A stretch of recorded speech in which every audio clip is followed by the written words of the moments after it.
لله نحمده ونستعينه ونستغفره ونعوذ بالله من شرور أنفسنا ومن سيئات أعمالنا من يهده الله فلا مضل له ومن يضلله فلا هادي له أشهد أن لا إله إلا الله وأشهد أن محمدا عبده ورسوله اللهم صل وسلم وبارك على آله وأصحابه أجمعين أما بعد قال الله تعالى يا أيها الذين آمنوا اتقوا الله حق تقاته ولا تموتن إلا وأنتم مسلمون وقال تعالى في الآيات الأخرى يا أيها الذين آمنوا اتقوا الله وقولوا قولا سديدا يصلح لكم أعمالكم ويغفر لكم ذنوبكم ومن يطع الله ورسوله فقد فاز فوزا عظيما. Hadirin rahimani wa rahimakumullah. Pertama, marilah kita senantiasa memanjatkan rasa syukur kita kepada Allah Subhanahu wa taala yang masih berkenan sampai detik ini memberikan begitu banyak kenikmatan kepada kita semuanya. Di antaranya nikmat iman, nikmat Islam, nikmat sehat, nikmat sempat, sehingga kita dapat menjalankan sebuah perintah Allah Subhanahu wa taala, yaitu salat Jumat berjamaah. Mudah-mudahan salat kita diterima oleh Allah Subhanahu wa taala. Kemudian salawat dan salam marilah kita berikan kepada manusia terbaik, yaitu Nabi kita, Nabi Muhammad sallallahu alaihi wasallam. Mudah-mudahan kita semuanya yang senantiasa mengaku sebagai umatnya kelak di yaumil akhir akan mendapatkan izin dari Allah Subhanahu wa taala untuk mendapatkan syafaat dari beliau. Hadirin rahimani rahimakumullah. Sebagaimana yang telah kita ketahui bersama bahwasanya Allah Subhanahu wa taala adalah zat yang maha adil terhadap setiap hambanya. Namun, mengapa kita tidak berbuat adil kepada Allah Subhanahu wa taala? Sebagai contoh hadirin, ketika ada SMS atau WA masuk, kita begitu bergegas untuk membaca dan membalasnya. Namun, mengapa saat Allah Subhanahu wa taala yang maha kuasa memanggil-manggil kita agar kita menghadap kepadanya, terkadang justru kita begitu berani untuk menunda-nundanya. Ketika bos, komandan, majikan atau atasan memanggil kita, betapa takutnya kita sehingga dengan cepat kita menghadap kepadanya. Tapi ketika panggilan Tuhan berkumandang, alangkah berani dan sombongnya, begitu angkuhnya kita dengan lambannya kita itu untuk memenuhi panggilan dari Allah Subhanahu wa taala. Hadirin, sebagai contoh lainnya, betapa kecilnya nominal uang ketika kita sedang berhadapan dengan penjual baju. Alangkah murahnya nilai 1 juta ketika kita sedang shopping. Betapa kecilnya angka 100.000 ketika kita belikan pulsa. Namun mengapa lembaran merah 100.000 menjadi begitu besar nominalnya saat dibawa ke masjid, dan begitu kecil ketika kita bawa ke mall ataupun yang lainnya. Alangkah pelitnya kita dengan urusan akhirat, akan tetapi begitu borosnya kita dengan urusan dunia yang fana ini. Kemudian contoh yang lainnya, berapa waktu yang kita habiskan untuk membaca koran, untuk membaca pesan-pesan WA, untuk membaca status Facebook, lalu bandingkan berapa waktu yang kita habiskan untuk membaca surat dari yang maha tercinta, yaitu Allah Subhanahu wa taala berupa Al-Qur'an. Berapa kali kita membaca Al-Quran hadirin dalam sehari semalam? Sampaikah kita 5 kali, 3 kali, 1 jam, 2 jam, bahkan 15 menit saja terasa begitu beratnya oleh kita. Akan tetapi mengapa dikala kita pegang HP, dikala kita melihat televisi ataupun yang lainnya, kita begitu nikmat melihatnya. Hadirin rahimani wa rahimakumullah. inilah gambaran diri kita, betapa tidak adilnya diri kita kepada Allah Subhanahu wa taala, namun kita sering menuntut agar Allah selalu adil kepada kita. Hadirin rahimani wa rahimakumullah. Sudah seharusnya kita sadar dan memperbaiki diri kita serta bertaubat kepada Allah Subhanahu wa taala sebelum datang kepada kita sebuah penyesalan yang tidak bisa kita perbaiki, yaitu hari penyesalan yang terjadi di akhirat kelak. Allah Subhanahu wa taala berfirman, "Kalla idza dukkatil ardu dakkan dakka wa jaa rabbuka wal malaku saffan saffa wa ji'a yauma idzin bi jahannam yauma idzi yatadzakkarul insanu wa anna lahu dzikra yaqulu ya laitani qaddamtu li hayati." Yang maknanya kurang lebih adalah, janganlah kalian berbuat demikian apabila bumi digoncangkan berturut-turut dan datanglah Tuhanmu sedang malaikat berbaris-baris, dan pada hari itu diperlihatkan neraka jahanam.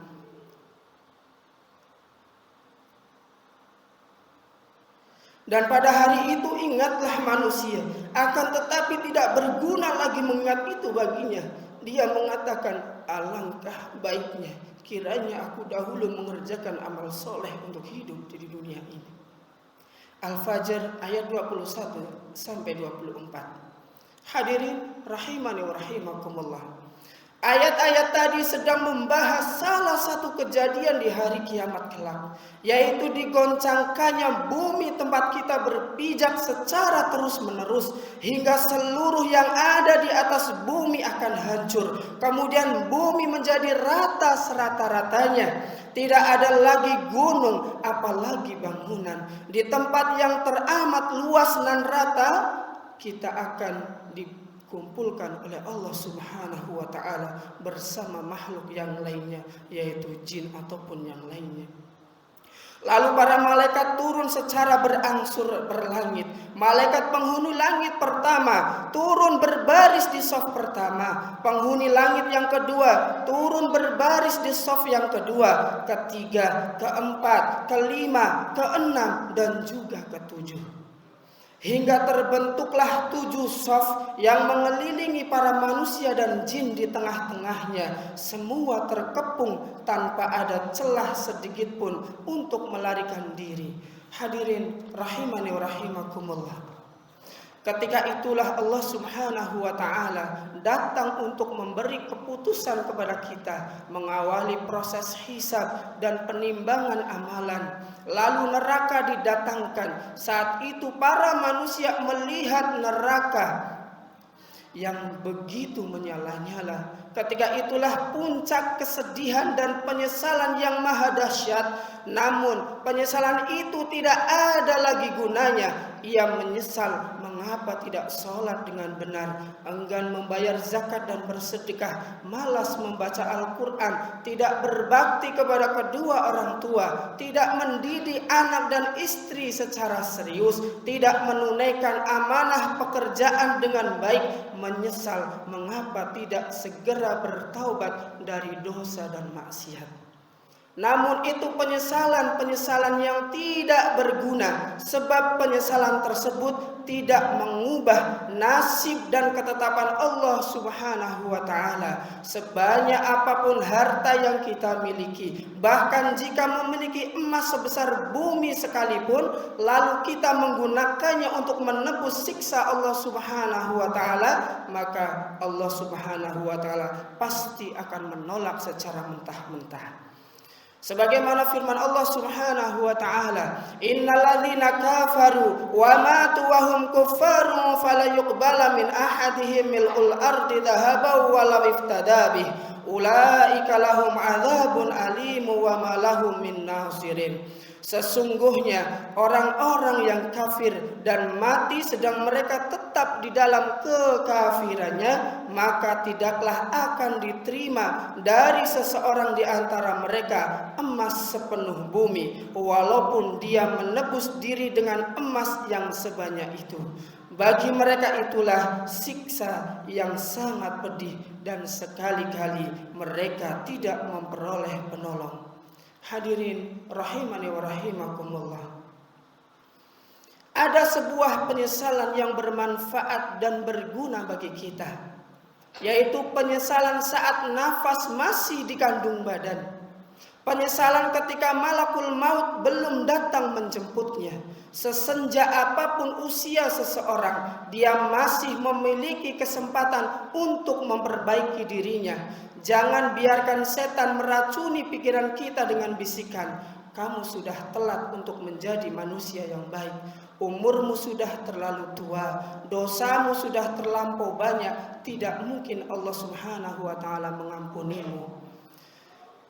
Ketika itu terjadi, kita harus singkirkan bisikan-bisikan setan tersebut. Sungguh Allah Subhanahu wa taala selalu setia menanti taubat para hambanya di siang maupun malam tanpa henti-hentinya. Sebagaimana Nabi Muhammad sallallahu alaihi wasallam bersabda, "Innallaha ta'ala yabsutu yadahu bil-laili liyatuba musii'un nahari wa yabsutu yadahu bin-nahari liyatuba musii'ul lail hatta tatlu'a asy-syamsu min maghribiha." Sesungguhnya Allah Subhanahu wa taala membentangkan tangannya pada malam hari untuk menerima taubat orang-orang yang melakukan kejelekan pada siang hari, dan membentangkan tangannya pada siang hari untuk menerima taubat orang yang melakukan kejelekan pada malam hari hingga matahari terbit dari arah barat. Hadis riwayat Muslim. Hadirin rahimani wa rahimakumullah.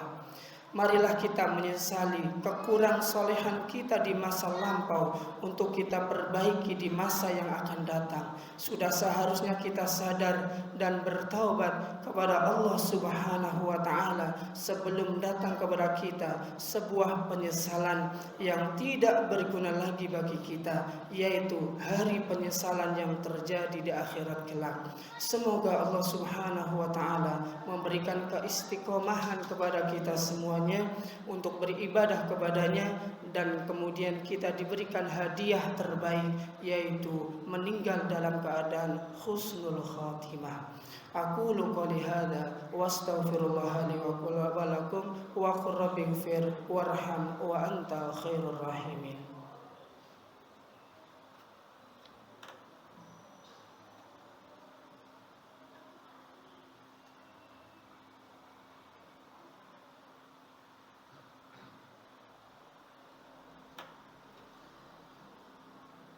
Alhamdulillahi wa kafa, wassalatu wassalamu ala rasulillahil mustafa wa ala alihi wa sahbihi wa man ihtada. Ashhadu an la ilaha illallah wa ashhadu anna Muhammadan abduhu wa rasuluh. Allahumma salli wa sallim wa zid wa barik ala alihi wa ashabihi ajmain, amma ba'd. Hadirin rahimani wa rahimakumullah. Hidup di dunia itu hanyalah sebentar. Kita paling lama 70 tahun, 60 tahun, 80 tahun dibandingkan dengan kehidupan yang hakiki, yaitu di akhirat. Lamanya perjalanan kita di sana, kemudian kita menuju surganya Allah Subhanahu wa taala saja butuh waktu dan proses yang begitu panjang. Kita yang masih diberikan kesempatan oleh Allah Subhanahu wa taala, marilah kita bersama-sama memperbaiki diri kita. Jangan sampai kita menyesal di kemudian hari, kemudian penyesalan itu tidak lagi berguna untuk kita semuanya. Terkadang juga ada seseorang yang mungkin dia belum beribadah kepada Allah Subhanahu wa taala, malu berangkat ke masjid. Akan tetapi hadirin, sungguh Allah Subhanahu wa taala itu sangat-sangat penyayang kepada hamba-hambanya. Akan tetapi yang perlu diperhatikan di sini bahwasanya di hadis tadi bahwasanya Allah senantiasa mengampuni dosa-dosa hambanya. Akan tetapi hadirin, yang harus diperhatikan oleh kita adalah jangan sampai kita mempermainkan Allah Subhanahu wa taala dengan sengaja melakukan kesalahan, apalagi kita dengan sombongnya, dengan angkuhnya ketika Allah Subhanahu wa taala memanggil kita, tetapi kita lebih asik dengan pekerjaan kita, kita lebih asik dengan televisi kita lebih asik dengan HP kita. Sungguh hadirin, pantaskah kita meminta surga kepada Allah Subhanahu wa taala? Padahal diri kita meminta kepada Allah Subhanahu wa taala surga yang terbaik, tapi mengapa di saat Allah bilang hayya 'alal falah, mari menuju kemenangan, mari menuju kebahagiaan, akan tetapi kita justru tidak mau atau bahkan enggan, bahkan dengan sombongnya kita menolak panggilan itu. Walaupun terkadang kita sholat di rumah, akan tetapi hadirin, di antara tanda iman seseorang di antaranya adalah memakmurkan masjid-masjidnya Allah Subhanahu wa taala. Marilah kita berdoa kepada Allah Subhanahu wa taala, mudah-mudahan Allah Subhanahu wa taala menjadikan diri kita menjadi orang yang senantiasa beribadah kepada Allah Subhanahu wa taala. Mudah-mudahan anak-anak kita menjadi anak yang soleh dan solehah. Kemudian keluarga kita menjadi keluarga yang sakinah dan mawadah warahmah, dan kemudian keluarga kita dikumpulkan lagi di surganya Allah Subhanahu wa taala. Innallaha wa malaikatahu yusalluna 'alan nabi ya ayyuhalladzina amanu sallu 'alaihi wa sallimu taslima. Allahumma ighfir lil muslimina wal muslimat wal mu'minina wal mu'minat al ahya'i minhum wal amwat innaka samil qaribun mujibud da'awat ya qadiyal hajat. Rabbana zalamna anfusana wa illam taghfir lana wa tarhamna lanakunanna minal khasirin. Ya Allah biha ya Allah bi husnil khatimah. Ya Allah biha ya Allah bi husnil khatimah. Ya Allah biha ya Allah bi husnil khatimah.